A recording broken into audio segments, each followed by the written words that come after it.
Sådan der. Yes. Pæn god aften og velkommen til Runde Online Cafémøde. Hvis man har svært ved at høre lyd, så prøv at tjekke, om man har sat sin, øh, sin lydindstiller til. Der er i hvert fald flere, der godt kan høre derude, så den burde altså gå igennem. Jeg hedder Christine Sylvers Nord, og jeg er projektleder i Landsforeningen Spor, og har været initiativtager sammen med en række andre af mine gode kollegaer til at få de her runde cafémøder løbet af. Og oplægget her i aften er ligesom noget, vi har skudt fra sidste år af, desværre grundet sygdom.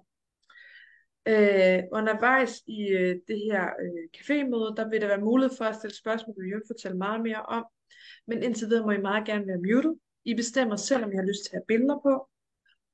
Og det vil også være muligt, som Jørgen også forklarer lidt senere, at stille spørgsmål i chatten, når vi når dertil. På nuværende tidspunkt, så optager jeg oplægget.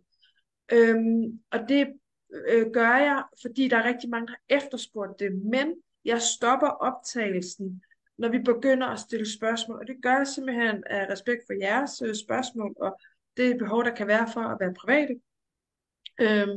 Så længe Jørgen ligesom er på med sit oplæg, så kører der en optagelse af skærmen, ikke af jeres navne, det bliver sådan lidt skåret, så jeres anonymitet, hvis der er behov for det, den bliver ligesom opretholdt hele vejen igennem. Og så deler vi det på et tidspunkt, når det lige kan være. Vi er rigtig, rigtig mange på her til aften, og det er simpelthen så dejligt. Så det håber vi selvfølgelig bare fortsætter at blive endelig hængende. Og ellers så vil jeg simpelthen tillade mig at give ordet videre til dig, Jørgen. Værsgo. Mange tak, og tak fordi jeg har spurgt, om jeg vil holde det her oplæg. Det føler jeg mig meget beæret over. Og jeg tænker, inden jeg sådan går i gang, skal jeg måske lige sige lidt om mig selv, hvor jeg kommer fra. Jeg er psykolog, og jeg arbejder på Sexologisk Enhed på Aarhus Universitetshospital. Og det gør jeg 3 dage om ugen, og de 2 andre dage er jeg tilknyttet Aarhus Universitet i sådan undervisning og forskningssammenhæng. Og ja, som sagt, som jeg nævnte før, så føler jeg mig meget sådan beæret over, at I har spurgt mig. Jeg har jo været så heldig at være med i et samarbejde, og det er måske bare for lige at sætte baggrunden for, hvad skal man sige, hvordan vi kender hinanden. Har jeg jo været med i et samarbejde under et projekt under Socialministeriet, hvor jeg i samarbejde med CSM, eller vi fra Sexologisk Enhed i samarbejde med CSM, har haft et forløb, eller et gruppebehandlingsforløb, i forhold til at forholde sig til, eller begynde at tale om seksualitet og intimitet, når man har som et senfølge efter overgreb i barndom eller ungdom. Og det har været et rigtig, rigtig spændende samarbejde, og vi er rigtig glade for, at der er kommet en lille smule fokus på det, fordi vi begge steder fra, både fra CSM og fra Sexologisk Enhed, har haft den her mere kliniske erfaring med, at der faktisk er et behov. Og det er noget, der bliver efterspurgt, men jo igen, vi fornemmer det, men vi har ikke, ellers har der ikke rigtig været fokus på det. Og helt generelt kan man sige, at det her omkring seksualitet og intimitet, seksuel funktion, er noget, der meget ofte bliver overset sådan helt generelt, når vi tænker sundhed og livskvalitet. Så det har ligesom været udgangspunktet for, at vi gik i gang med det her samarbejde, eller indgik i det her samarbejde.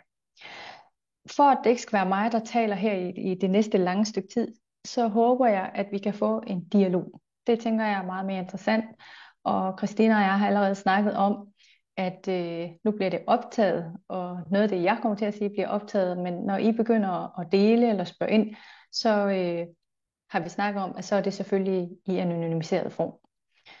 Så jeg vil prøve at ikke tale alt for længe, og så håber jeg, I er interesseret i og nysgerrige på at stille spørgsmål i forhold til nogle af de ting, jeg kommer til at tale om i dag. Inden vi starter, eller går videre, er der sådan nogle spørgsmål til at starte på?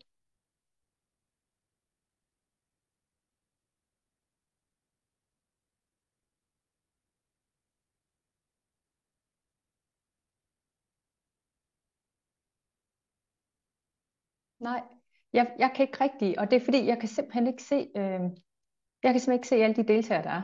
Jeg har ikke rigtig nogen fornemmelse dels af, hvor mange, eller om I sidder og fægter med armene. Det kan jeg simpelthen ikke se, så der håber jeg, Christina, du er den, der måske kan se det, for jeg kan kun se den skærm, jeg selv forsøger at dele her. Ja, hvis man har spørgsmål, så er man enten velkommen til at række hånden op eller skrive i chatten. Jeg vil sige, vi er et godt stykke over 50 på, så der er rigtig god tilslutning.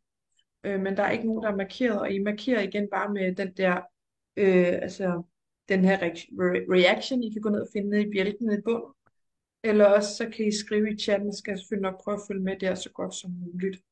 Men Godt. ellers så tror jeg simpelthen bare, at du skal give den gas. Super. Ja, og så, jeg håber som sagt på, Christina, at du er opmærksom, og Det vil jeg tro. når nu jeg taler løs, skal holde øje med, om der er nogen, der kommer med nogle reaktioner, eller har behov for at stille spørgsmål undervejs.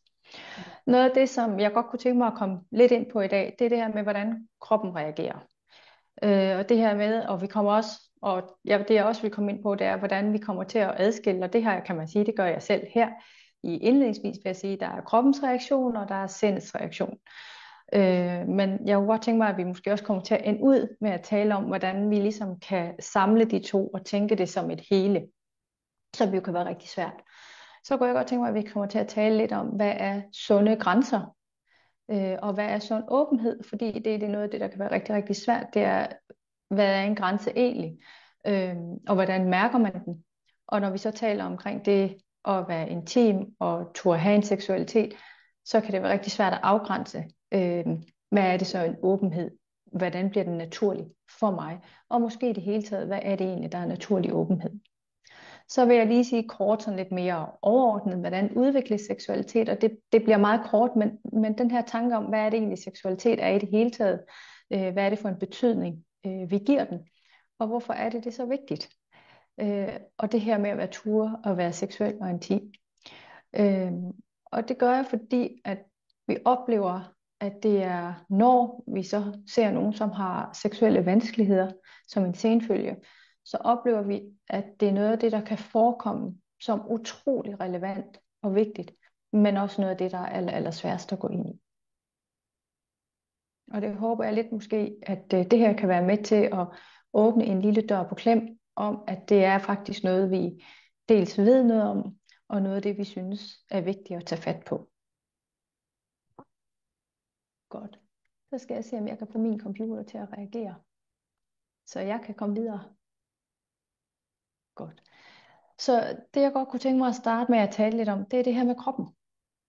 Fordi at den er så betydningsfuld for os, og når vi taler det her med at være seksuel, så er kroppen oftest udgangspunktet. Men det er også tit kroppen, vi oplever, kan volde os utrolig store problemer. Og med det sagt, så kan man sige, at vores krop, og nu adskiller jeg det fra sindet, men der er jo en sammenhæng. Vi tænker det som en sammenhæng. Men vores krop reagerer instinktivt. Og på mange måder kan man sige, at når vores krop reagerer, så kan det faktisk være et tegn på sundhed. Altså den fortæller os noget om, hvordan vi har det. Den fortæller os noget om, hvordan det er, at vi skal forsøge at passe på os selv.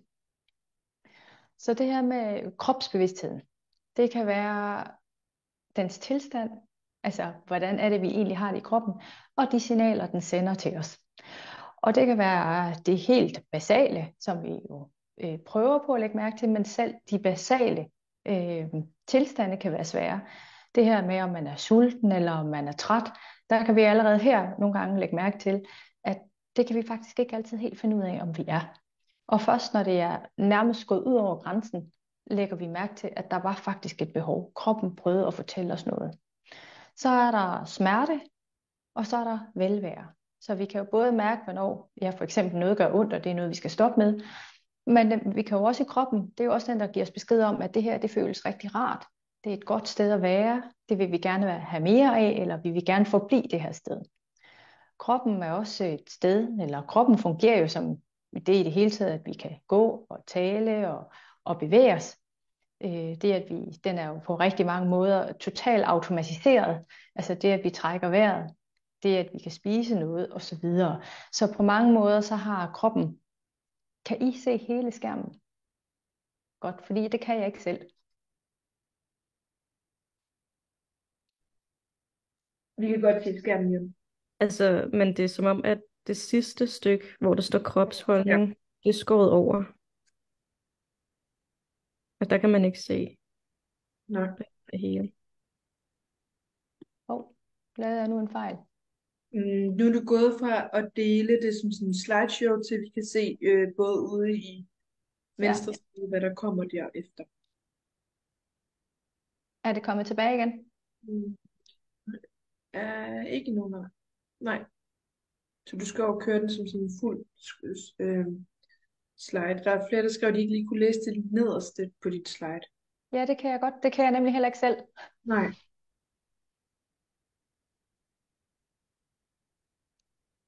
Kommer det nu? Nej.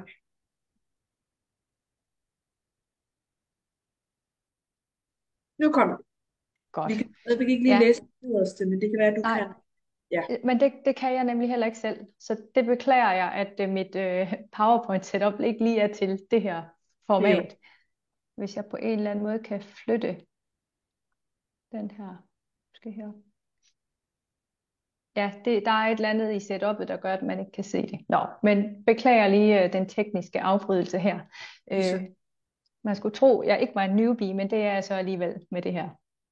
Men I får ligesom, jeg håber, I får en fornemmelse af, at det her med kropsbevidsthed handler om, hvordan vores krop fungerer, og at den jo på daglig basis, nærmest på minutbasis, fortæller os noget om, hvordan vi har det.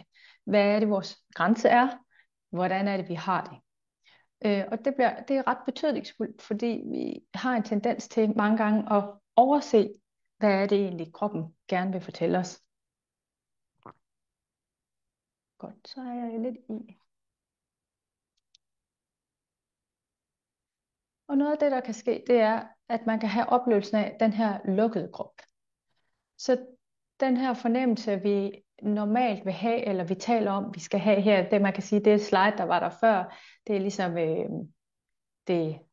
det, som vi vil sige, at normalt, sådan skulle kroppen fungere normalt, er noget af det, som kan blive rigtig, rigtig svært, når man har været udsat for overgreb, hvis der er nogle traumer, som man har oplevet, så kan det være rigtig svært at have den her bevidsthed mellem krop og sind. Det vil sige, at den deaktiveres.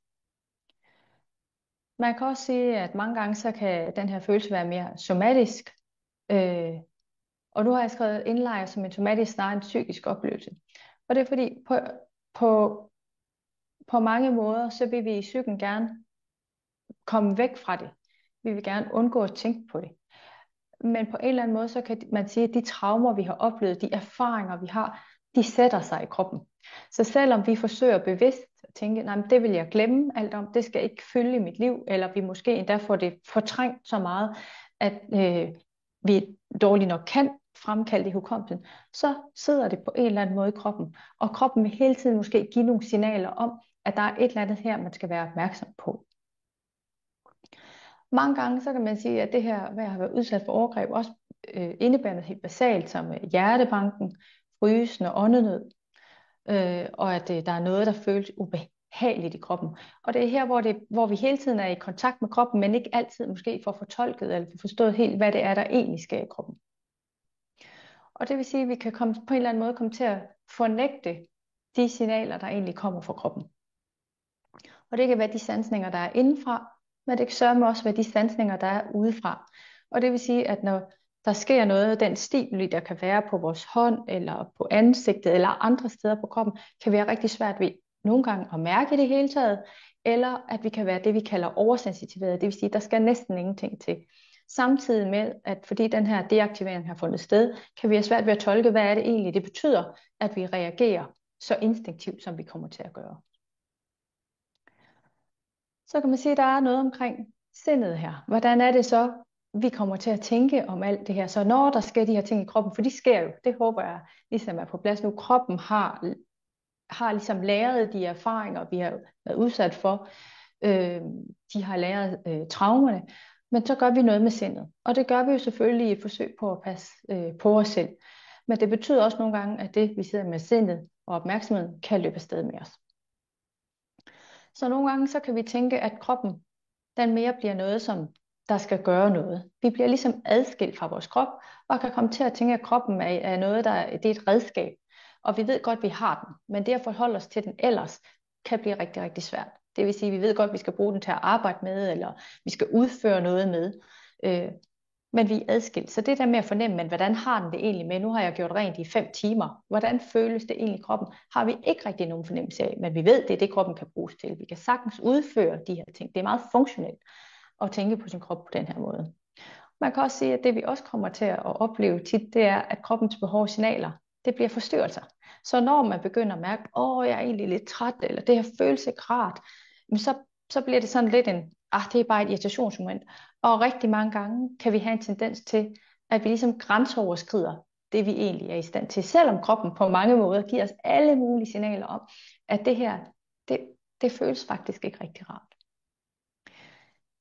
Kroppen kan også være adskilt på den måde, at man ikke helt tænker den som en del af en selv. Igen, og det refererer tilbage til det første punkt, til det her med, at kroppen opfattes som en genstand. Ikke? Så det er ikke sådan et hele jeg, og mange gange kan man komme til at se på sin krop, når man tænker den på som adskilt, noget man heller ikke helt holder af. Den er til stede, men det at se på sig selv som værende, det er en del af mig, jeg kan mærke noget med den, jeg kan måske også mærke noget, der er rart, jeg kan også mærke noget ubehageligt, og det forstår jeg. Det bliver ligesom splittet. Det der også er i det er, at sansninger af velbehag kan være rigtig svære. Og de er oftest fraværende. Så noget af det, man måske, hvis vi kan lægge mærke til noget, eller når vi begynder at tale om kroppen, det er måske de her overordnede fornemmelser af ubehag, eller smerte, eller træthed. Okay, dem kan vi måske genkende. Men når vi begynder at tale om, hvornår er der noget, der føles rart, så kan det føles fuldstændig fremmed.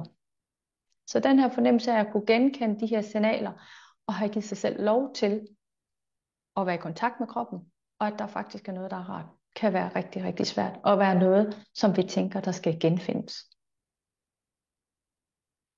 Nogle spørgsmål eller kommentarer til det, og det er også fint, hvis jeg taler videre, og så kan vi tage det op bagefter og gå tilbage og kigge på de forskellige dele, noget af det, som jeg har sagt. Så vi kan have de her forestillinger om kroppen. Og nu er jeg taget udgangspunkt i en kvindekrop, og det er jo ikke fordi det nødvendigvis kun er kvinder, der har senfølger efter overgreb. Der er også masser af mænd, der er udsat, men nu var det den tegning, der dukkede op. Det håber I kan bære over med. Men vi kan have nogle forestillinger om, hvad kroppen skal kunne. Vi kan også have nogle forestillinger om, hvordan noget skal mærkes. Det vil sige, at vi har nogle forudindtaget idéer om det, og nogle gange kan vi tænke helt lavpraktisk om, at et ben det er bare noget, der skal kunne gå.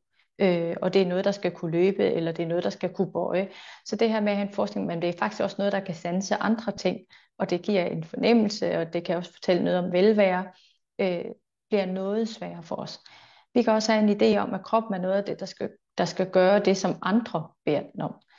Og det vil sige, at kroppen igen kommer til at blive tænkt som et redskab, og hvor vi øver os i, eller kan man sige, hvor der kan være en fornemmelse af, at man dissocierer igen, og det vil sige adskiller sindet fra kroppen. Så alle de her forestillinger er ofte noget, vi har inde i hovedet, de her tanker, de her følelser, og vi tolker på alle de her signaler.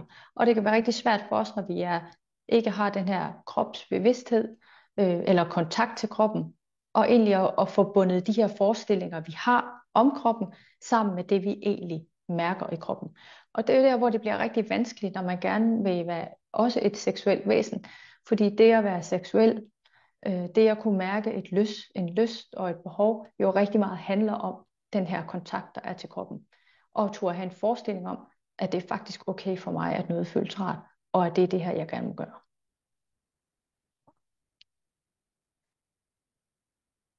Så nogle af de senfølger, vi oftest oplever her, det er, at lyst og nydelse kan være associeret med smerte, både fysisk og psykisk. Og noget af det, vi også typisk ser, det er, at tilfredsstillelsen kommer ud af en andens behov for magt og dominans. Der kan også være det her med kontrol, og det er jo igennem sin adfærd at sikre sig, at ingen kommer tæt på. Og når jeg siger det her med kontrol, så kan det være i forhold til, at når man mærker, at noget kommer tæt på, så bliver det rigtig svært. Og fordi vi ikke har den her kontakt til kroppen, og jeg taler rigtig meget om kroppen, så kan man opstille nogle regler. Og det er det, der er ligesom også i ritualerne at sige, herfra og ikke længere. Eller det må kun være på den måde, eller det må kun tage så lang tid. Det er en måde at forsøge at passe på os selv på. Og det er det her, da jeg endelig sagde, at vi har, at sindet Alle de tanker, vi gør os, alle de reaktioner, vi har, er jo et forsøg på at passe på os selv. Og det er det oftest, fordi vi ikke er i god kontakt med vores krop, og kan egentlig mærke, hvad betyder det her egentlig? Eller vi bliver bange og hæver tilbage til tidligere erfaringer, mere end at kunne være i nuet. Så det er klart, at det er naturligt for os, at når noget bliver svært, så prøver vi at regelsætte os ud af det, og ligesom at afgrænse os selv på den her måde. Men det gør også, at det bliver rigtig svært for os at mærke, hvad der så egentlig kunne være rart, fordi det jo igen bliver, at vi så ikke har kontakt med kroppen. Der kan også være den her ængstelighed overfor at tage initiativ og vise sig, og hvem er jeg egentlig, og kommunikere, fordi der også ligger i det at være seksuel. Der ligger nemlig i det, oftest handler om en anden. Det vil sige, det handler om relationer, det handler om den måde, man er overfor hinanden, kan man sige. Så hvordan er det, vi indgår i de her relationer? Noget af det, vi også lægger mærke til, det er den her, hvad skal man sige, afhængighed, men i hvert fald en tendens til, at det kommer til at foregå meget på den andens præmisser. Så frem for, når vi taler intimitet og seksualitet, at det handler om, hvordan oplever jeg det at være seksuel i min krop? Hvad er det, jeg synes, der kan føles rart? Hvad er det, jeg ikke synes, der føles rart? Så kommer det til at handle om, at den anden har en seksualitet, og det jeg skal opfylde den andens behov. På den måde kan man måske komme til at tænke sig som et seksuelt væsen, men det bliver meget på den andens præmisser. Og på den måde kan man sige, at der kommer noget i at være domineret af, eller have meget fokus på, hvad man tænker kunne være den rigtige måde at være seksuel på. Og det er også her igen med sindet, vi har de her forestillinger, og det er sådan set alle, det gør vi alle, det er der ikke noget unormalt i overhovedet, eller atypisk i, men man måske kan komme i lidt højere grad til, når man har senfølger, og være fokuseret på, hvad er det, jeg hører andre siger, hvad er det, jeg lige kan læse mig til, som være sådan nogle regelsæt, netop fordi man ikke er så stærk i at have kontakt til kroppen, fordi det er lidt farligt at have kontakt til kroppen. Jørgen, der er en, der har stillet et spørgsmål. Er det noget, du vil have et spørgsmål? Ja, det er meget fint. Ja, det giver simpelthen så god mening. Det er et rigtig fint tempo og sådan noget. Der bliver spurgt, kan man godt være bevidst i sindet, altså parentes, kende senfølger, men kroppen ikke følge med og fortsat er i det? Er det mening? Ja, det giver mening. Det kan man godt. Og vi kan jo alle sammen have den her fornemmelse af, at vi rationelt forstår det. Ligesom når jeg fortæller om det her i dag, og tænker, ja, det giver god mening, at når man har været udsat for overgreb, at så passer man på sig selv, eller man lukker ned for kroppen, fordi det har været så fysisk og psykisk voldsomt. Men alligevel, og vi taler om, det er vigtigt at begynde at få kontakt til kroppen igen, men noget af det, vi jo ser i behandling, det er, at det er faktisk utrolig svært. Så jeg tænker sagtens, man kan have en intellektuel bevidsthed om, at det her det er vigtigt, eller vi har de her signaler, og vi begynder at mærke kroppen. Men det når de dukker op, de her fornemmelser og signaler, så bliver det faktisk svært at være i kroppen alligevel. Og så vil den automatiske respons jo være at komme væk, eller undertrykke det, eller gøre noget andet. Ikke? Og det kan man sige, det er jo der, hvor vi i behandlingsøjemed begynder at arbejde på, alligevel at forsøge at turde være i kroppen i det øjeblik, man mærker noget. Så det giver rigtig god mening.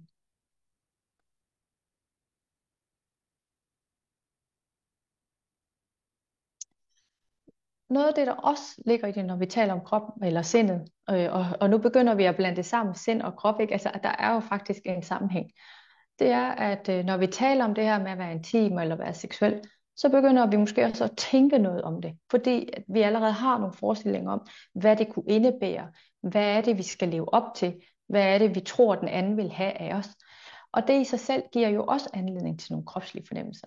Så et er alle de erfaringer, der sidder i kroppen i forvejen, eller måske de erfaringer, man har haft gennem livet med sin partner også, som jo også giver anledning til kropslige fornemmelser. Og de bliver ligesom blandet sammen. Så bliver det rigtig svært at adskille, hvad handler det ene om, og hvad handler det andet om.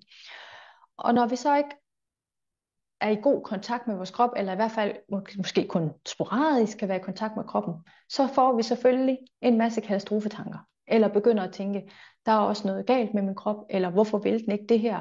For man kan jo sagtens have en tanke om, Jeg holder af min partner, jeg holder af min kæreste, eller jeg vil rigtig gerne være et seksuelt væsen. Jeg synes faktisk, der er noget dejligt ved det.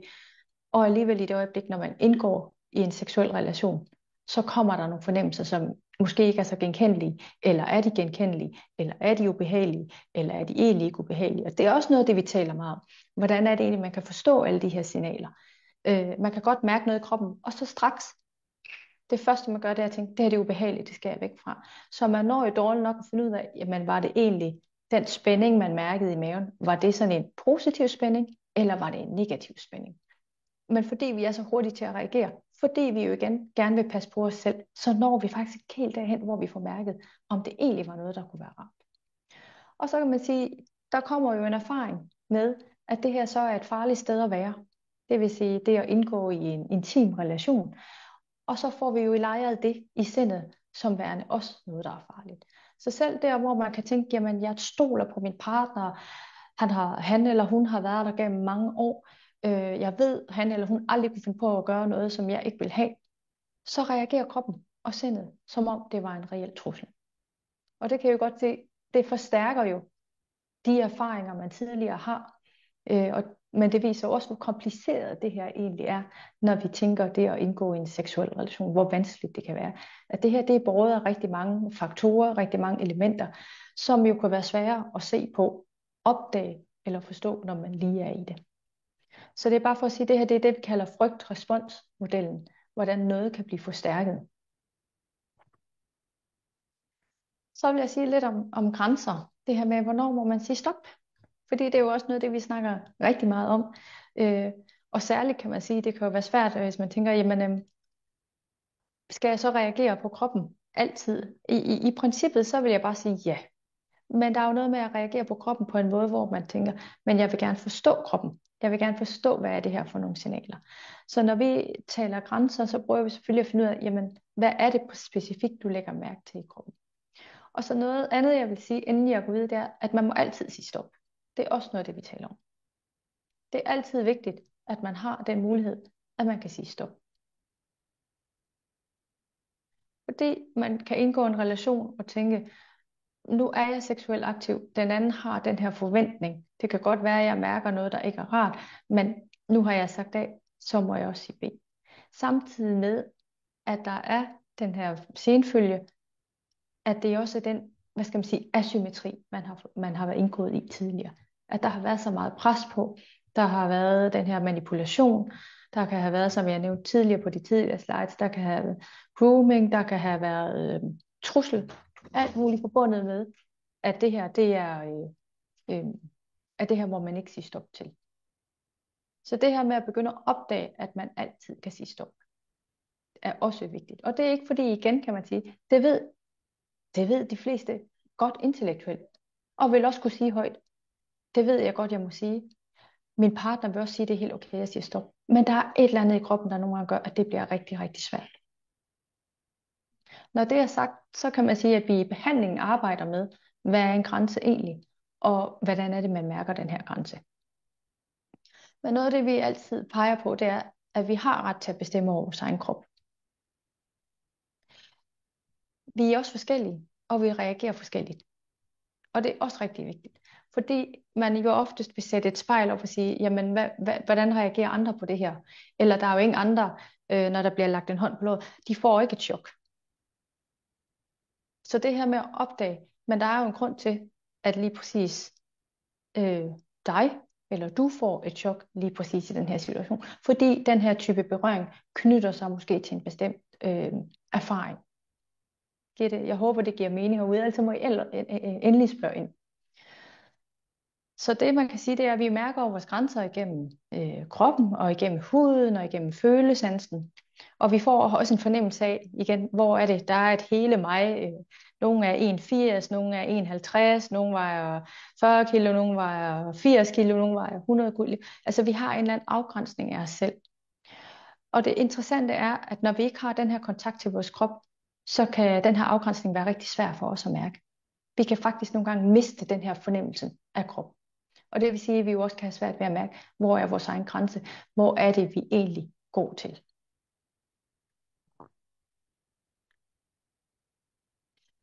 Og så giver det jo forhåbentlig mening, at når det kan være rigtig svært at mærke sine grænser, måske endda har observeret eller registreret, hvad er det egentlig, hvad kan jeg lide, hvad kan jeg ikke lide, altså lyst og ulyst, at så kan det være næsten nemmere at undgå.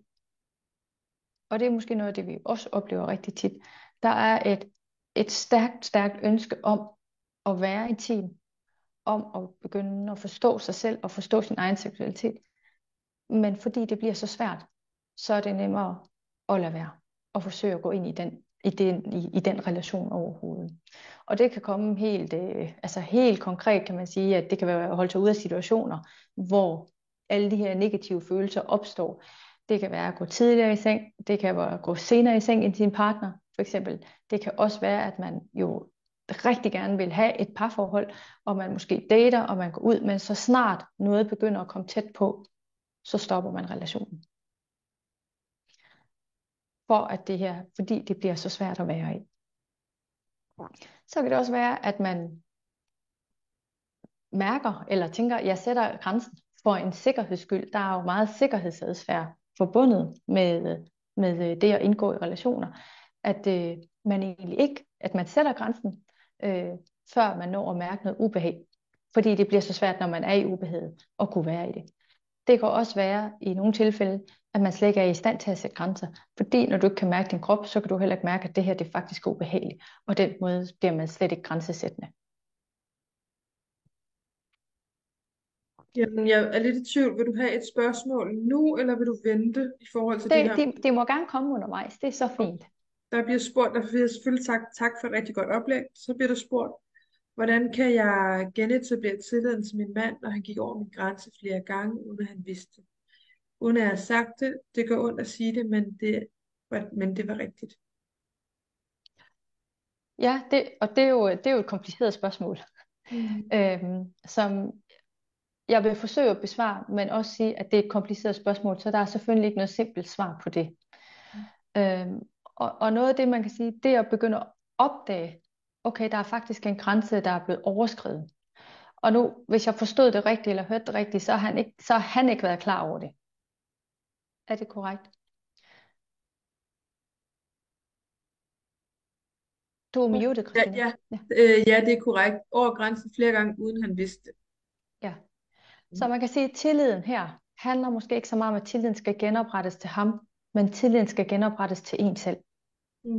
Så det her med, at jeg kan mærke noget, der faktisk ikke føles rart, det har jeg ret til at sige fra overfor. Og det vil sige, at det her bryder jeg mig ikke om, eller nu skal vi stoppe. Så det er igen den her med at kunne begynde at genkende sine egne kropslige signaler, og kunne begynde at turde sige fra for dem. Og nu lyder det simpelt, måske når jeg siger det, fordi det her det er utrolig vanskeligt. Og det er bare for at sige, det er jeg helt med på, at det er lettere sagt end gjort. Men det er måske her, at tilliden faktisk skal genoprettes, eller man skal genfinde tillid. Det er, jeg mærker noget, og det er faktisk okay, jeg reagerer på det. Det er måske også okay, at jeg begynder at sige det højt. Tusind tak igen. Der er faktisk et spørgsmål mere. Jeg vil bare godt lide, i forhold til det her med spørgsmålene. De er selvfølgelig meget velkomne, fordi så bliver det lidt mere dialogisk præget. Der var en, der havde rakt en hånd op. Nu tror jeg faktisk, hånden er blevet taget ned.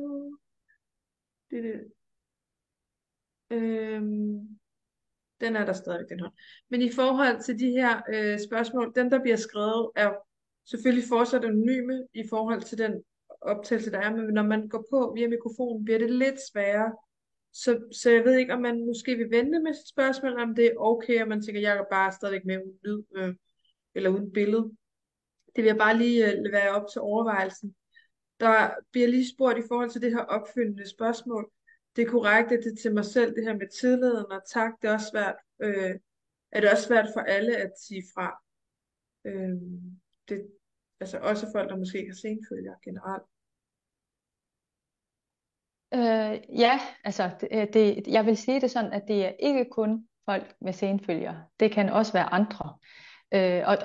Og så kan man sige, igen er det jo komplekst, fordi der er jo måske nogle forklarende årsager til, hvorfor det kan være svært at sige fra i en relation, som måske ikke nødvendigvis handler om seksuelle overgreb, men måske handler om nogle andre traumer i andre, hvad skal man sige, nære relationer, som gør, at det er simpelthen ikke noget, man er blevet man har lært eller har fået lov til, som også gør det svært at kan sige fra. Når man så er i en voksenrelation, og egentlig godt, måske ikke kan begynde at mærke, at det her, det føles ikke rart for mig, men jeg er simpelthen ikke i stand til det.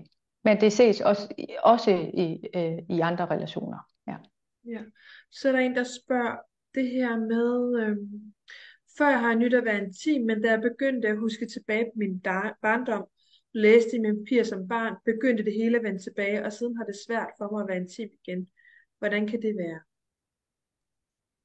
Man kan sige, der har været, og det er jo det vi kigger på, det er, når man kigger på traumer, det er, at på en eller anden måde, så er der noget, vi forsøger at passe på os selv, og gøre det så sikkert for os som muligt. Og det vil sige, at vi kan for eksempel fortrænge noget, eller skubbe det væk, og ikke forholde os til det.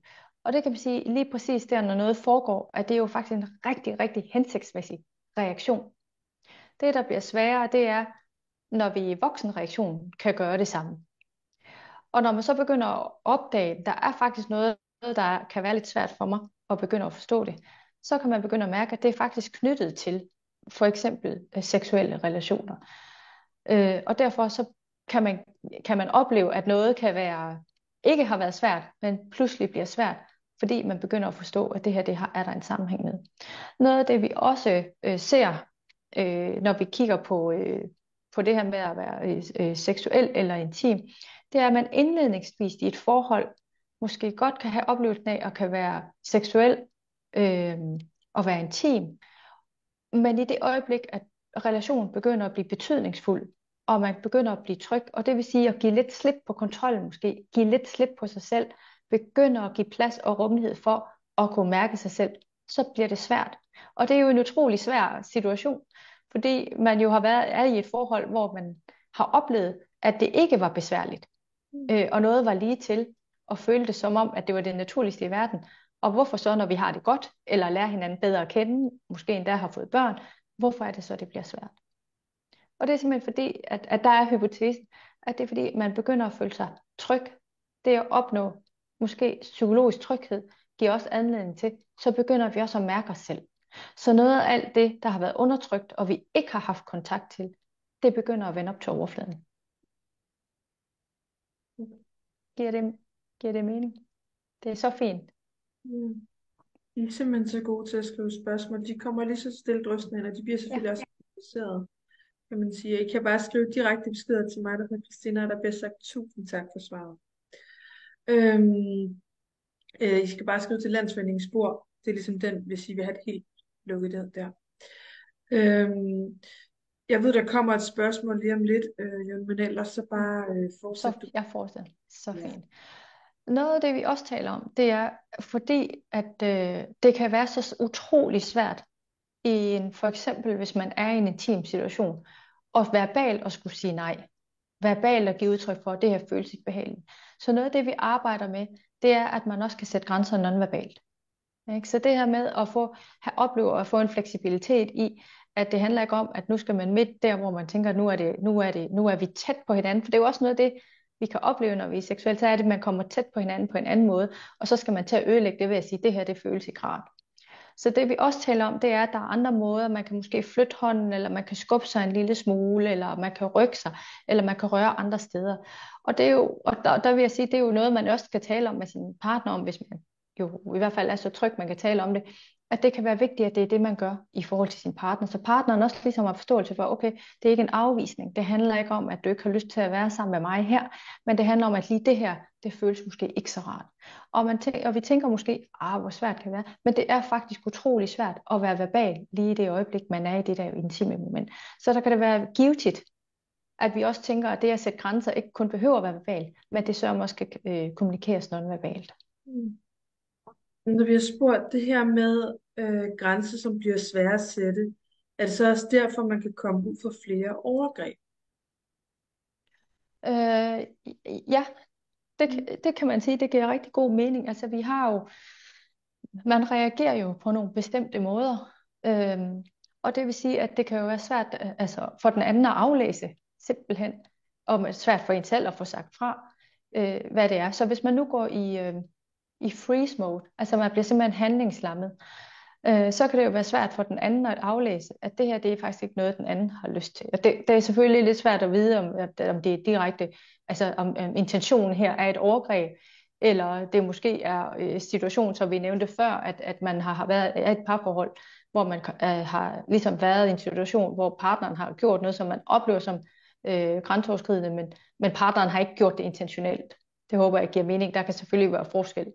Øh, hvor der er nogen, der bare gør det intentionelt, uden at have nogen som helst interesse for den anden, kan man måske ikke på nogen som helst måde sige fra overfor i det hele taget.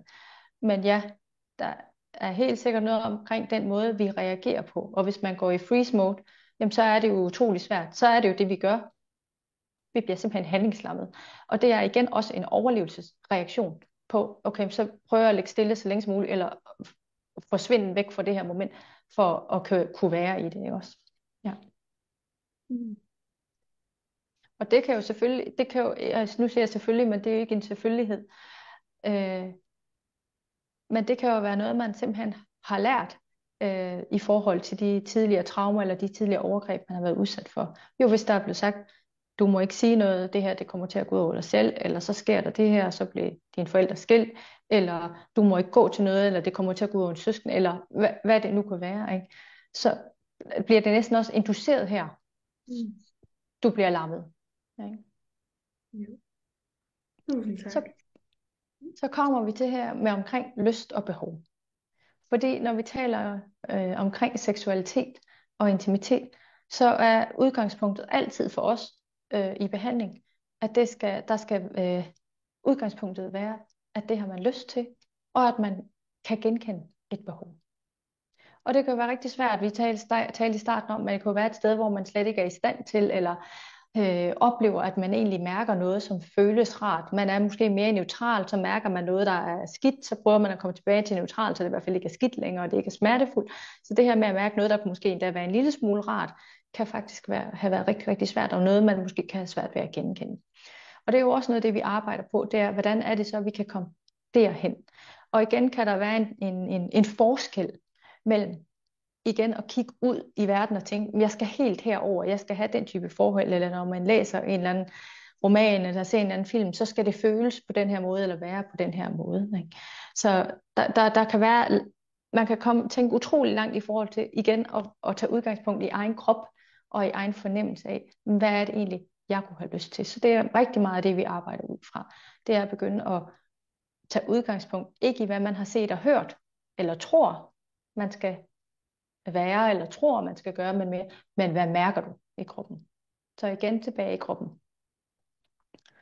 Så når vi taler om lyst, så kommer det jo både af den her noget vellyst, men også velbehag, noget man nyder, noget som føles rart, noget som man også er tryg i, og vi bruger alle vores sanser. Det vil sige, at noget kan dufte godt, noget kan smage godt, noget kan føles godt, noget kan lyde godt. Altså jeg er sikker på, at mange af jer ved, at det kan være rigtig rart med noget bestemt musik, for eksempel, at så slapper man bedre af, eller hvis der er en bestemt duft i rummet. Det betyder selvfølgelig også, at der er nogle dufte, der kan aktivere noget, hvor man jo igen går i alarmberedskab, men der er som også dufte og lyde, som kan gøre noget føles rart. Det kan være bølgeskuld, kan få rigtig mange føles enormt beroligende at stå derude ved vandet. Det kan være vindens susen osv. Igen, bare for at understrege det. Det her med lyst og velbehag, det er forudsætningen for seksuel lyst. Så vi taler altid om i behandlingssammenhæng, man skal ikke indgå i en seksuel relation, fordi man tænker, det skal man, eller så bliver det bedre, eller så er der færre skænderier, eller så går hverdagen lidt lettere. Når vi kigger på seksualitet og seksuelle relationer efter senfølge, så er det altid den primære grund. Og det siger jeg sådan meget firkantet her, fordi i andre tilfælde, hvor man ikke har været udsat for traumer eller seksuelle traumer, vil man måske godt kunne tænke, at man kan indgå i en seksuel relation på baggrund af noget andet end umiddelbart en kropslig seksuel lyst. Men når vi taler her, i den her sammenhæng, så er det så vigtigt at få kroppen med. Og det kan vi selvfølgelig godt snakke om. Det må I jo gerne stille spørgsmål til, hvorfor jeg siger det. Så når vi taler om en voksen seksuel lyst, så er der begær, der er ophidselse og klimaks. Og klimaks kan jo være udløsning i den her sammenhæng eller orgasme. Så vil jeg sige lidt om seksualitetens fysiologi. Må vi stille lidt spørgsmål, Jon? Ja da, selvfølgelig. Godt. Og jeg læser dem op igen, så anonymiseret Ja. er, og nogle gange er sendt direkte her. Ja. Der bliver spurgt, jeg er over 40 år og har aldrig været i stand til at fuldbyrde samleje. Vil gerne have et normalt forhold, men altså normalt i citationstegn. Mm. Men hvordan får jeg meldt ud tidligt, hvis jeg møder en, uden at skræmme dem væk? Altså, jeg har brug for, at der gås meget langsomt frem på grund af traumer. Og tusind tak for spørgsmålet. Ja, det er jo igen, kan man sige, at det kan komme til at lyde for simpelt, og der er ikke noget simpelt svar på så komplekse spørgsmål, fordi noget af det der er, det er jo også det er jo individuelt, hvem man er som person i det hele taget. Og man kan sige, jeg tænker, at bekymring rigtig meget kan gå på den anden. Om den anden synes, det er for træls, eller der går for lang tid. Ikke? Og så er vi pludselig over i den anden igen, mere end at være i sig selv. Ja. Og den, der har stillet spørgsmål, nu kan jeg jo ikke spørge, om det er meningsfuldt, eller om det giver mening. Men den her med igen at have en fornemmelse af, at hvis det er vigtigt for mig at gå langsomt frem, fordi jeg har behov for at mærke, hvordan har jeg det, hvis jeg skal kunne fuldføre, hvad end man tænker sig om at fuldføre, hvad det skal handle om, men det at indgå i en seksuel kontakt. Og det er måske også noget, det vi kan tale om. Hvad vil det i det hele taget sige at være seksuel? Ikke også? Altså har man behov for at have den tid og det rum. Og det er måske det allervigtigste, at man har den respekt for sig selv, og det er det, der bliver vigtigt. Og ikke har bekymring for den anden. Fordi så er det måske ikke den rigtige relation, man befinder sig i. Ja. Der bliver spurgt af en anden, tusind tak for svaret. Der bliver spurgt af en anden, hvordan kan jeg sætte mig selv på førsteplads, når jeg ikke værdsætter som barn og som menneske? Det er om mine behov / lyst, fordi jeg gerne vil få lyst, bliver opfyldt, men det kommer måske masser af skyld og skam, for jeg giver mig selv lov til at få det godt, og ingen kan jo give mig lov til det. Det er trist, men virkeligheden for mig. Ja, ja. Og det er jo, man kan sige, det er jo noget af det, vi arbejder med terapeutisk. Det er først og fremmest at forstå, hvad handler den her skamfølelse om. Det er absolut ikke et ukendt fænomen. Det er, at når der så er mærkes en lille smule lyst, eller man indgår en seksuel relation, så kommer efterfølgende en ekstrem skamfølelse eller selvkritik. Hvordan kunne jeg komme til at have lov til at mærke det her? Og hvordan kan jeg i det hele taget give mig selv lov til at være et sted, hvor noget føles rart? Og det er jo noget, vi arbejder terapeutisk med. Hvorfor er det, at det her opstår? Og så kan man sige, at det at være seksuel er jo rigtig meget også relationelt.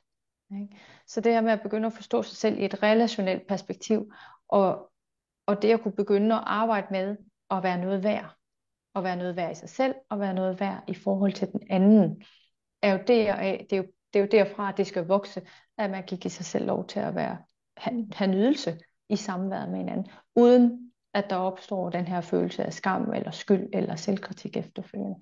Og det er jo, desværre er der ikke noget quick fix. Det kan jo være et langvarigt arbejde. Ja. Yeah. Men jeg vil sige, at det kan lykkes, men det kræver arbejde. Ja. Tusind tak.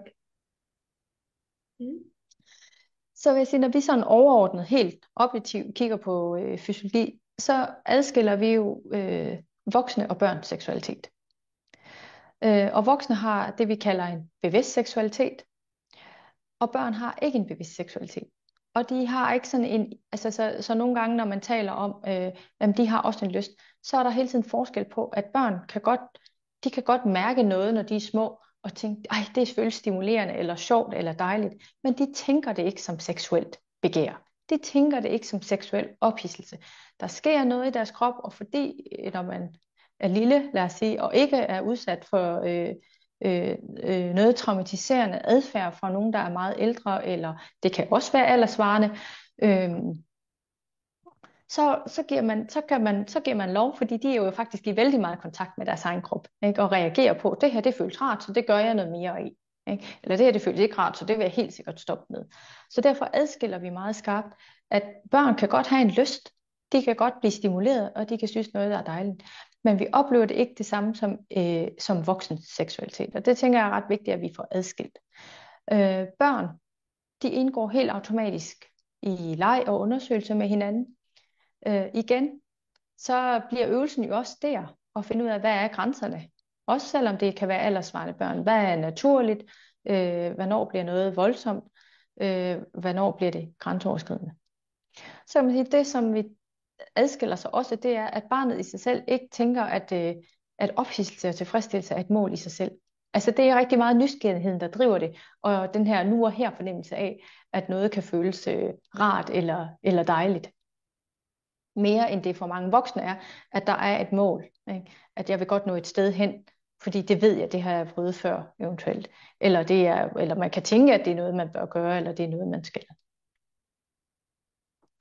Og så kan man sige for børn, og det er jo her, hvor når vi taler normal udvikling af seksualitet, jamen så er det den her nysgerrighed, og stille og roligt, kan man sige, op gennem årene udvikler den sig så, og så opdager de på et tidspunkt, at når man bliver stimuleret, og man responderer på stimulationen, enten ved mere stimulation, jamen så kommer der måske lige pludselig en oplevelse af, at nu bliver jeg faktisk seksuelt ophidset, og der kan også komme en tilfredsstillelse eller et klimaks. Men så begynder vi jo at nærme os der teenagealderen, hvor man kan sige, at det er det, vi begynder.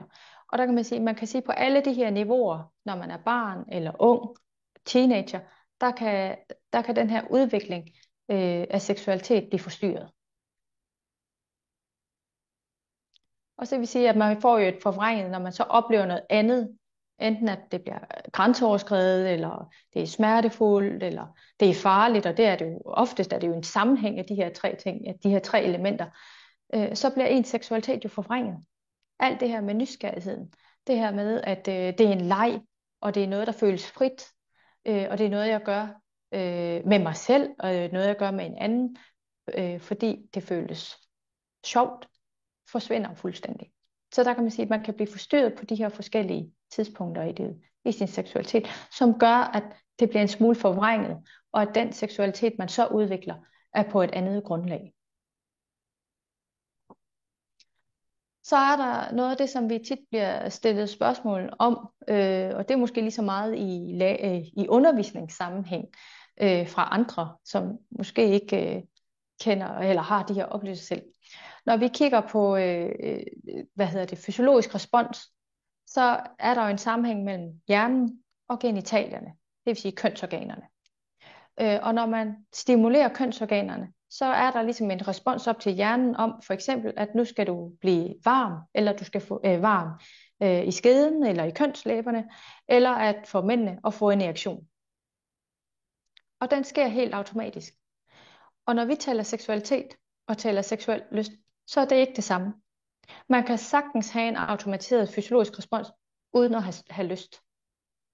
Det er selvfølgelig med til nogle gange at give lyst, fordi igen kan det være et signal om, at noget føles rart her, men det er ikke det eneste.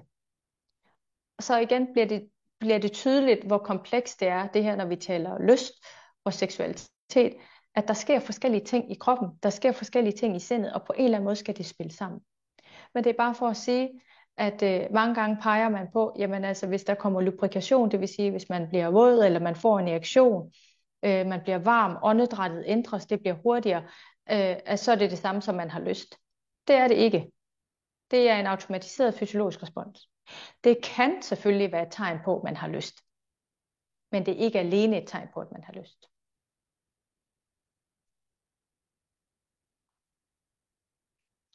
Så kan man sige, jamen hvorfor er det her i det hele taget, altså hvorfor er det, vi taler om seksualitet? Og det gør vi, fordi det er en stor dimension i vores liv. Rigtig mange kan komme til at tænke seksualitet som en lille bitte del af livet, og så er der relationerne, arbejdet og familiedannelse og udvikling og alt muligt andet, men seksualiteten er jo faktisk grundlæggende for os alle sammen. Den ligger som et underlag, kan man sige, i hele vores liv. Og det er også derfor, det bliver så komplekst, når vi taler seksualitet. Fordi alle mulige ting render ind i seksualiteten og udviklingen af vores seksuelle funktion. Man kan sige, at det at have en seksualitet, helt basalt set, skal man sige, det fortæller noget om vores køn. Det fortæller noget om vores biologiske køn. Det fortæller noget om vores psykosociale køn, altså den måde, vi opfatter vores egen. Nu adskiller man jo ikke på dansk i køn mellem sex og gender, ligesom man gør på engelsk. Men det fortæller også noget om, hvordan er det, vi opfatter os selv. Den fortæller noget om, hvem er vi tiltrukket til, eller hvem er vi tiltrukket af. Den fortæller noget om de erfaringer, vi har, men også, hvad er det for nogle rettigheder, vi har, og hvad er det for nogle grænser, der er. Hvad er det for nogle interesser, vi kan have. Og så kan man sige, at det, der ligger i en seksualitet, er jo også, der ligger noget omkring reproduktion, der ligger noget omkring familiedannelse, og der ligger noget omkring noget, som man gør, fordi det føles rart i det hele taget. Det er måske sådan, kan man sige, mere postmodernistisk syn, hvor helt tilbage i tiden handlede det allermest måske om racens overlevelse. Men det har jo ændret sig i dag til at være meget andet end det. Så for at se, at det her med seksualitet er ikke bare noget, vi fjerner. Altså uanset om vi vil det eller ej, så tænker vi om os selv som værende et seksuelt væsen. Ja, og jeg håber, det giver mening. Jeg håber, det giver mening, at det her med, at det er ikke bare noget, vi kan fjerne. Så er der elementer, som ligger i seksualiteten, i forhold til interesser, adfærd og funktion, som vi måske kan skubbe væk, og forsøge ikke at forholde os til. Men vi tænker alle sammen om os selv på en eller anden måde, som værende kvinde eller mand, eller binær, eller dem, eller de. Altså vi tillægger det at have en seksualitet, det tillægger vi en ret stor del af vores identitet. Og på den måde kan vi også sige, at det kan være vigtigt nok at tage den ind og forholde os til det.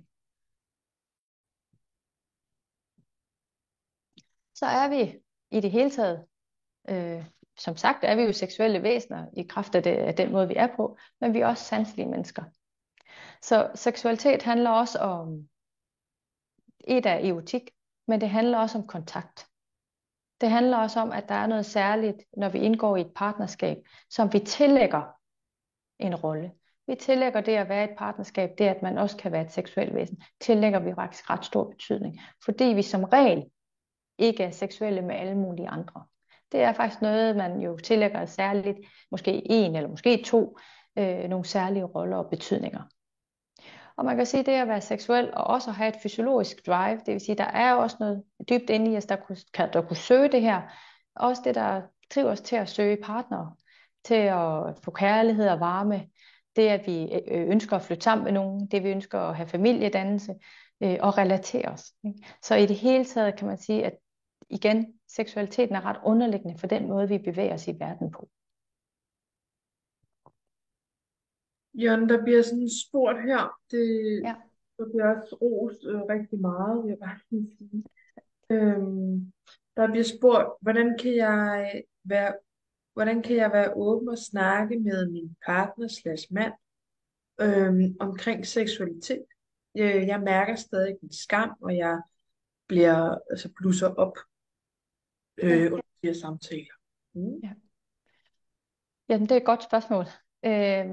Man kan sige, og det er jo det meget interessante, på den ene side, så bryster vi os af i Danmark at være meget liberale omkring sex, men når det kommer til stykket, så kan den samtale om sex jo være meget stigmatiserende og lukket. Og det var jo måske ikke lige et godt svar specifikt, men det handler måske om at afsætte noget tid, hvor man siger, jeg kunne faktisk godt tænke mig at tale lidt omkring det her med at være seksuel. Hvad det betyder at være seksuel i vores parforhold. Og at man måske gør det ikke på vej i seng, men man afsætter et tidspunkt, hvor man er frisk, og hvor man ikke har gang i alle mulige andre ting. Måske også, hvor at der ikke lige pludselig er nogen, der render ind ad døren, eller man slukker sin telefon. Og så kan man jo starte med måske at spørge hinanden, hvad betyder det for dig at være seksuel? Lidt måske ligesom her. Hvad er det egentlig for nogle elementer eller nogle kvaliteter, man tillægger det? Hvorfor er det, man måske synes, det kunne være vigtigt at være seksuel? Der kan jo også komme noget op, der kommer til at handle om, hvorfor er det ikke er så vigtigt at være seksuel? Hvad er det, der gør det svært at være seksuel? Fordi vi jo har den her fornemmelse af, at det er noget, der er betydningsfuldt for os.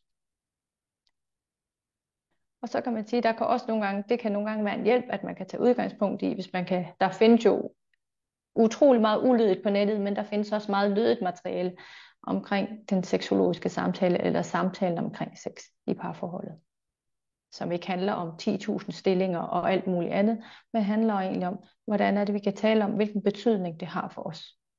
Og også, hvordan er det, vi udvikler forståelsen af sex.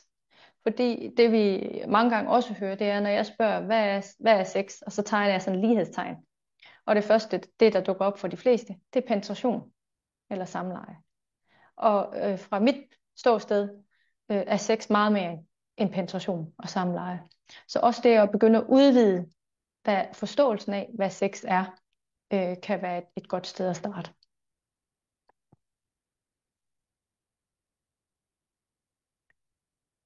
Så vil jeg slutte af med her og sige noget omkring det at være modig. Fordi det er måske noget af det allervigtigste, og noget af det allersværeste. Og med det vil jeg sige, det er at være tro mod dig selv. Og det håber jeg, det er det, der kan samle op på noget af det, som jeg har prøvet at give lidt input til i dag, eller i hvert fald lægge op til diskussion. At det at være tro mod sig selv, kræver faktisk rigtig meget mod. Fordi det kræver, at man tør begynde at mærke sin krop. Det kræver, at man tør begynde at mærke, hvad kunne man egentlig have lyst til. Og så stå ved, at det er det, man har lyst til. Men også at finde ud af, hvad er mine grænser. Og det, at man måske synes, det kan være rigtig dejligt at være intim på en måde, hvor man kysser hinanden, eller rører hinanden, eller nusser hinanden, hvad det nu kunne være. Og det ikke er det samme som helt automatisk, at så skal det medføre et samleje. Men det er faktisk også af seksuel lyst.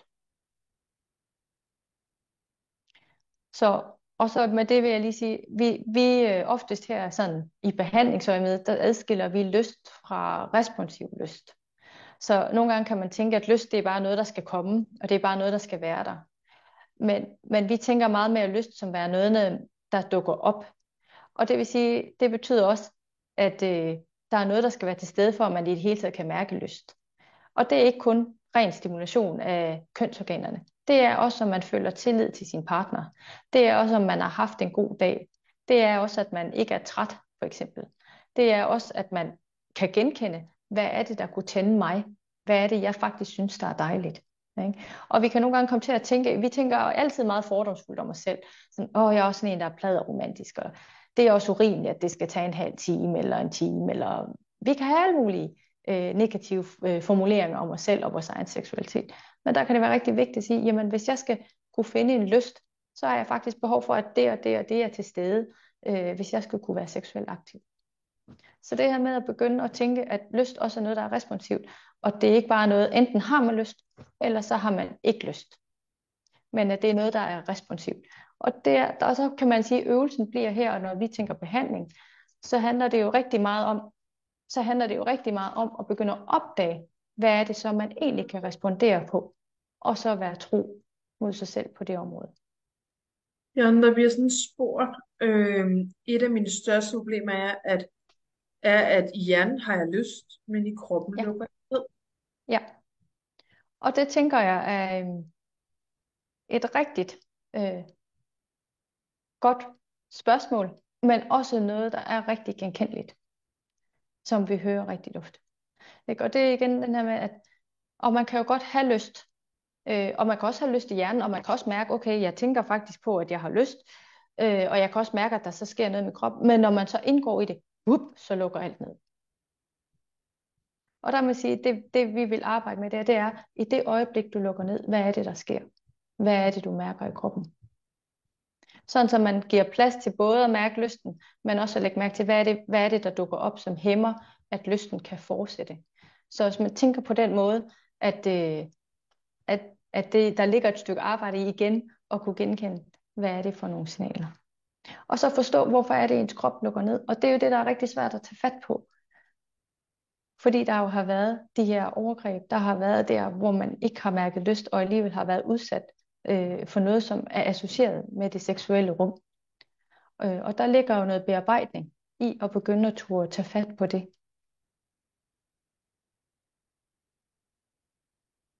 Så bliver der spurgt, Hvordan kan jeg åbne op for min seksualitet, sensualitet i forhold til mig selv? Ja. Vi arbejder rigtig meget med, det kan være, jeg skal gå videre med den her, at starte udefra og ind. Så noget med, og nogle gange kan man komme til at tænke, eller det er også noget, det vi oplever, så nu vil jeg være seksuel, så hvordan kan jeg masturbere?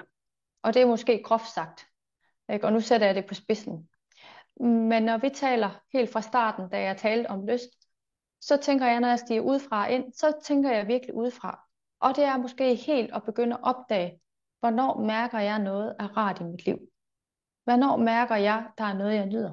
Og det kan være fra en gåtur til en kop kaffe, til en berøring, til noget, der dufter dejligt.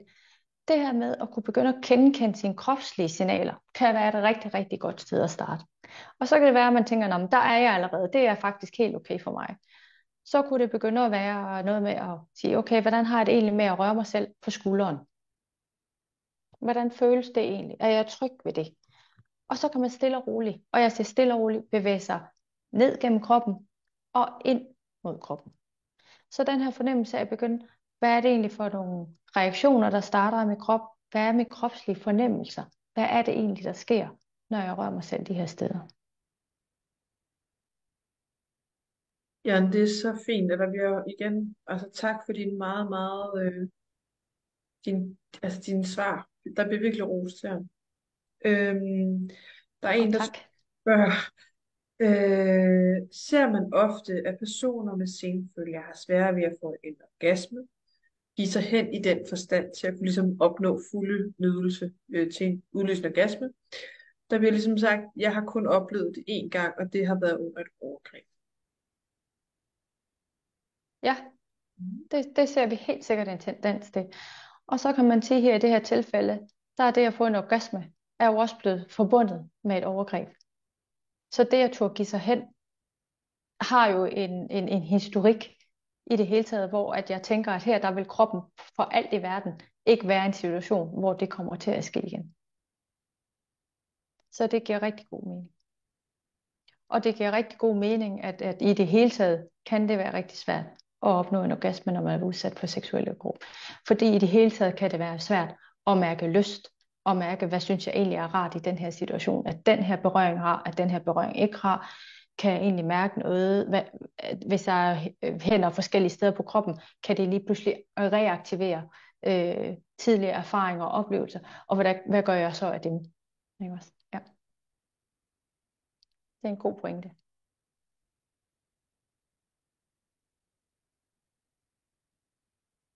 Og der kommer altså lige så stille flere og flere spørgsmål, Jan, der bliver skrevet. Det håber jeg er okay.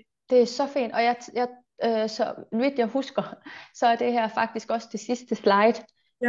Det kan være, vil du have det taget færdigt, og så kan man lige, hvis man har lyst, kan man skrive i chatten, og det er også sådan, vi lige holder bare lige et par minutters pause, så kan man overveje, at man vil skrive, man kan skrive direkte til mig, og man kan også overveje, at man vil stille det verbalt, fordi på tidspunkt så kan jeg til at sige, at de mere verbale spørgsmål, dem kan vi ikke så godt anonymisere på samme måde, som man kan skriftligt. Så jeg ved ikke, vil du lige tage slidet færdigt? Ja, det vil jeg gerne.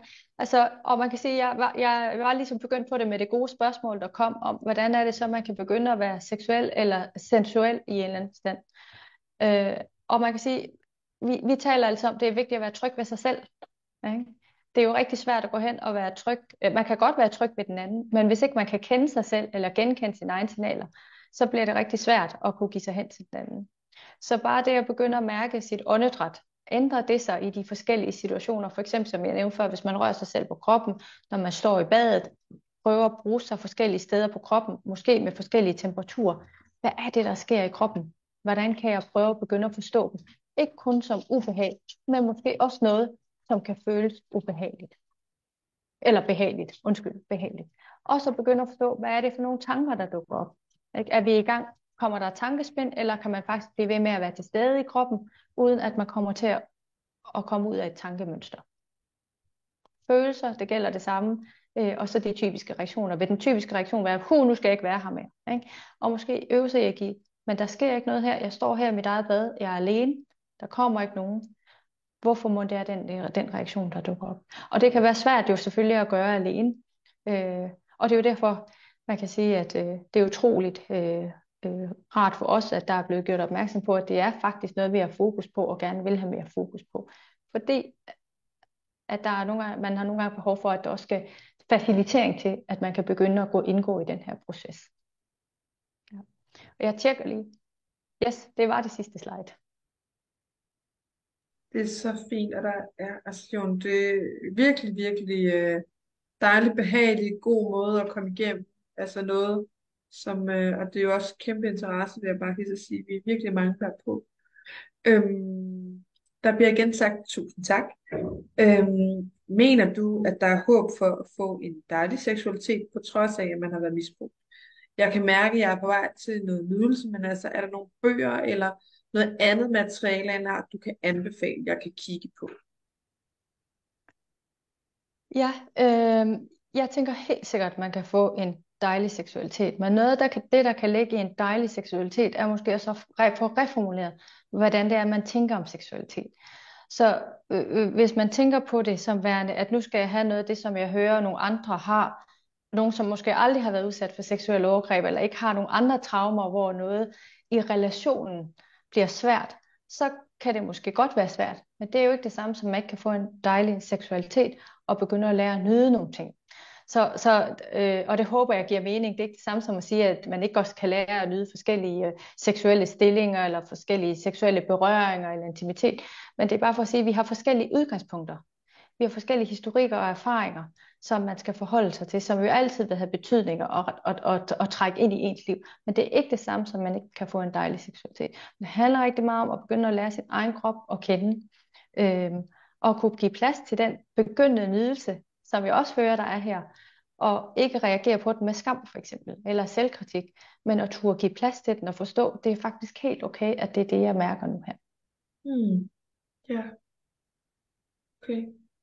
Og hvordan i forhold til sådan noget, altså sådan noget materiale, bliver der spurgt lidt til, hvor kan man ligesom studere? Øhm, Der er forskellige, der er på nettet nogle forskellige, altså det er rigtig svært lige at pege på noget specifikt. Så meget materiale findes der ikke. Men der findes det her center, som er nede i Vejle. Jeg tror også Camilla Dara på, kan det passe? Som hun har været med til at bygge op. Der findes i hvert fald noget materiale, og også noget materiale for pårørende, som jo også er tit det, vi hører, vi ved, der er behov for, at den pårørende forstår jo dels, hvorfor er der en forskel, hvorfor er der pludselig sket et skifte i vores seksuelle relation, eller hvordan kan man gå ind i den her relation på en respektfuld måde, fordi det er jo heldigvis det, vi oplever i de fleste tilfælde. Heldigvis, at der faktisk er en stor forståelse for den pårørende, som gerne vil være ordentlig seksuel partner, men det er rigtig svært. Og det er jo også rigtig svært, skal man gemme sin egen seksualitet, så hvis man ikke selv har oplevet noget, der har været svært, eller må man godt være et seksuelt væsen, eller er det skræmmende for den anden, eller bliver det trusselsaktiverende for den anden, ikke? Så, og der findes også noget pårørende materiale.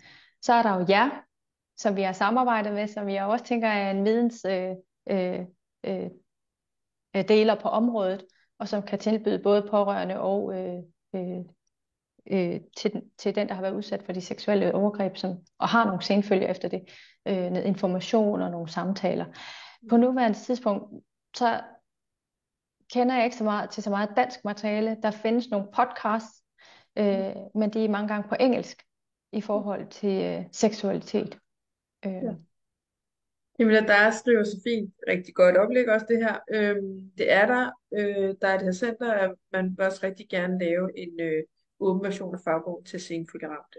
Så det er selvfølgelig noget, spor lægger sig i halen for at finde ud af, hvordan vi på en eller anden måde kan bygge op og gå i samarbejde med dialog udbrede det. For der er ingen tvivl om, at der er rigtig stort behov for mere viden. Ja. Der er et spørgsmål mere. Jeg skal lige være sikker her. Kan man hjælpes, hvis alt, altså både krop og sind, er helt lukket ned ved seksualitet? Jeg har pt. ikke lyst til det, men er jeg så normal? Ja, altså man kan jo sige, at der er jo ingen, der siger, at man skal være seksuel. Men at vi har en seksualitet, Og det håber jeg, at det er det, jeg har givet udtryk for, at vi har en seksualitet, og det er noget, der er i os, for nogen mere eller mindre naturligt tilgængeligt. Øh, der er jo, man kan sige, at vi bliver ramt på man bliver ramt på så mange forskellige områder. Og derfor kan det nogle gange være vigtigt at finde ud af, hvad er det, jeg skal arbejde med først. Og der er det jo ikke altid, og det for eksempel, når vi arbejder i behandlingsøje med, så tager vi jo en vurdering af, om det lige nu er seksualiteten, man skal arbejde med. Det kan godt være, at det viser sig, at det er på nogle andre domæner først, man skal gøre noget arbejde. Nogle gange tænker vi, at der skal faktisk først laves noget traumebehandling, inden man kan begynde at arbejde med seksualiteten. Og udgangspunktet for det, eller baggrunden for det, det er jo fordi, vi vil jo gerne sikre os, når vi begynder at tale omkring seksualitet, have en seksuel forståelse, begynde at tænke på sin krop, som værende noget, man skal i kontakt med, at vi ikke begår nye overgreb i behandlingen. Så noget af det, der er rigtig vigtigt for os, det er, at når man kommer i behandling hos os, i en seksologisk behandling, at så har man faktisk arbejdet med sit traume. Og det kan jo være forskelligt, hvor meget og lidt man har gjort det. Og så synes jeg, at man skal tænke på, ligesom med grænser, og man kan altid sige stop, at man skal jo ikke være seksuel. Altså man skal jo ikke gå ind i en seksuel relation, eller have en seksuel funktionsgrad nødvendigvis. Ja. Tusind tak, Jan. Der kommer et spørgsmål her. Giver det mening, at jeg for eksempel forbinder manglende lyst fra min partner, men han ikke vil mig? Parentes, fast partner gennem flere år, som er sygdomsmæssige årsager, har problemer med lyst. Altså, jeg ved godt i min hjerne, at det er sådan, det forholder sig, men alligevel føler mig ikke tilstrækkelig og set, og det giver problemer, fordi jeg bliver ked af, at han ikke vil mig, og han bliver ked af, at jeg tænker sådan. Er det et genkendeligt problem i forhold til at have senfølger for overgreb? Og tusind tak for al den her vigtige information. Ja, forstod jeg det korrekt, at han har noget Han sygdom, har der nogle kan forklare? sygdomsmæssige årsager, som kan have problemer med lysten. Ja. Det ved vi jo fra forskellige... Ja, og det er der helt sikkert masser af... der kan være masser af årsager til, at man oplever nedsat lyst. Sygdomme og lidelser og operationer og så videre, der gør, at det simpelthen, så falder lysten. Og så falder lysten jo simpelthen også bare med alderen. Det er også noget af det, der vi ved. Altså alderen er en af de allerstørste faktorer for at forstå lyst. Men nu hvor lyst er så kompleks, og det ikke kun er noget fysiologisk, men også noget psykologisk, så ved vi også, at man kan genfinde lyst på andre måder. Det der jeg synes er interessant og vigtigt her, det er jo at opdage, hvilken betydning det har, det her med den nedsatte lyst. Altså at lysten til den anden kan være en form, det er næsten en form for, bliver opfattet måske som, jeg elsker dig. Så når den ikke er der, er det så det samme som ikke at være elsket. Ikke? Og der kan det jo være vigtigt at begynde at forstå, måske hos en selv, men hvorfor er det, at jeg tillægger det den betydning? Hvad har det tidligere betydet for mig, det her med at være en seksuel relation?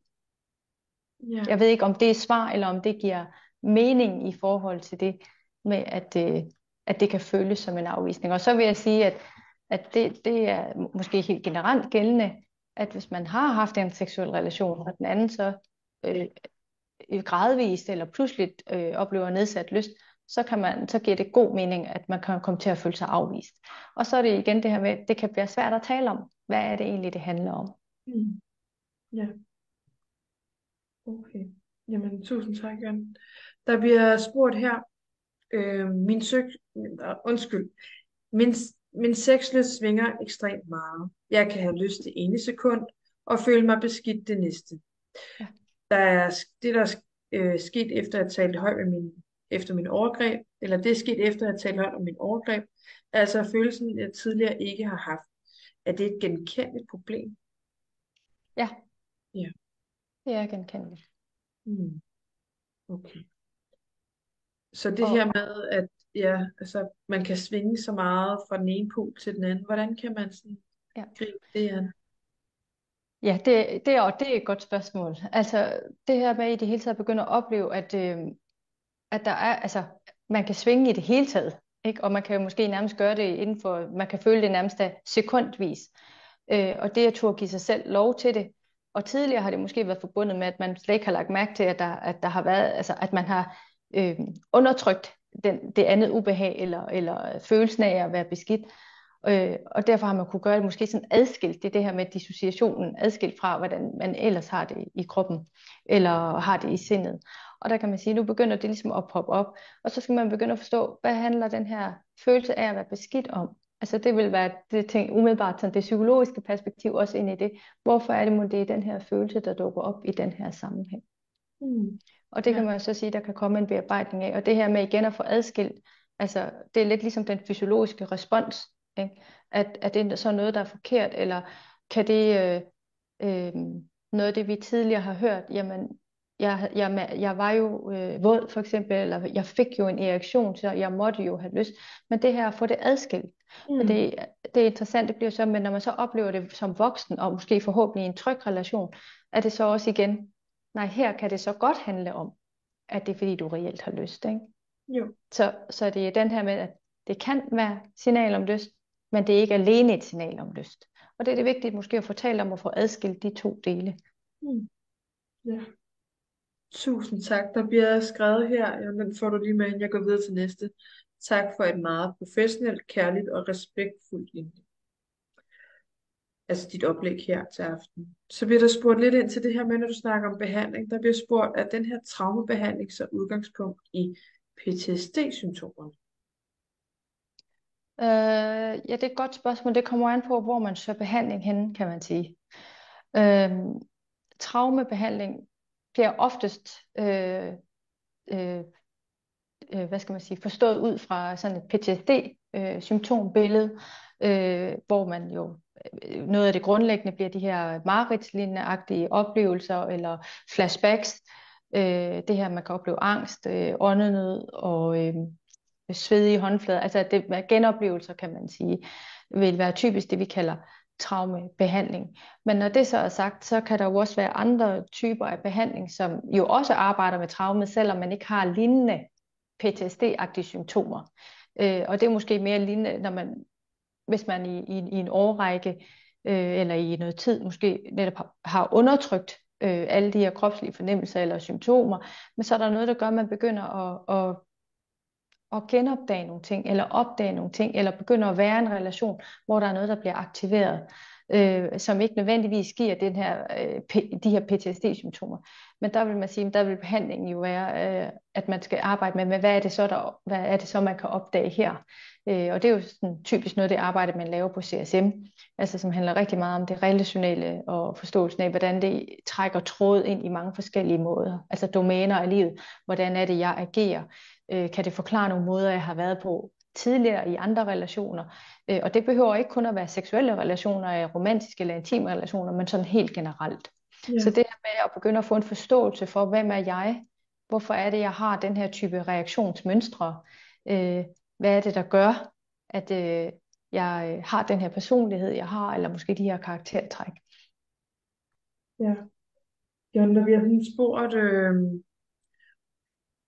der er nogen, der er rigtig søde og skriver nogle bøger, de anbefaler i tråden, og så bliver der spurgt, de her podcast, du nævnte, kan du linke til dem? Det vil jeg selvfølgelig gerne prøve at følge lidt op på, om du kan sende mig de links, så vil jeg gerne dele. Det vil jeg kigge på. Ja. Men vi prøver at se, om vi kan samle op på det på den måde, og mange er jo tilmeldt Spors, er jo medlemmer af Spor og tilmeldt nyhedsbrevet, og vi vil også dele det på Facebook, samlet med den her optagelse, så godt vi kan.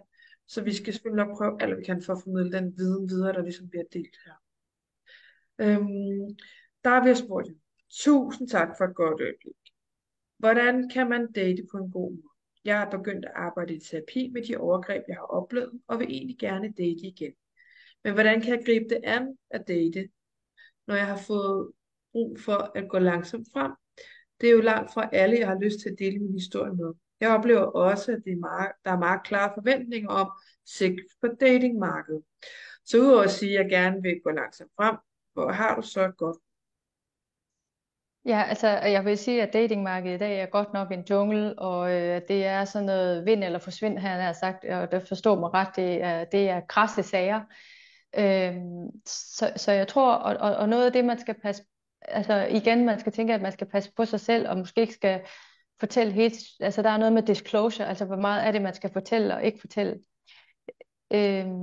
Og jeg ved ikke, om jeg sådan synes, jeg kan komme med direkte formuleringer her, men der er måske noget med i den måde, man kontakter hinanden. Altså hvis det er den her fornemmelse af, jeg er, dem man møder, de søger egentlig bare hurtigt knald. Så kan det være, at det er dem, man ret hurtigt skal have sorteret fra. Øh, men man kan også måske skrive, at man tidligere har brændt nallerne på nogle relationer, så jeg har behov for, at vi lærer hinanden ordentligt at kende. Og det er måske uden at fortælle, hvordan har man brændt nallerne, men simpelthen sige, at det er vigtigt for mig. Og det kan der jo være mange forskellige årsager til, at vi har behov for at gå vigtigt frem, når vi indgår i nye relationer.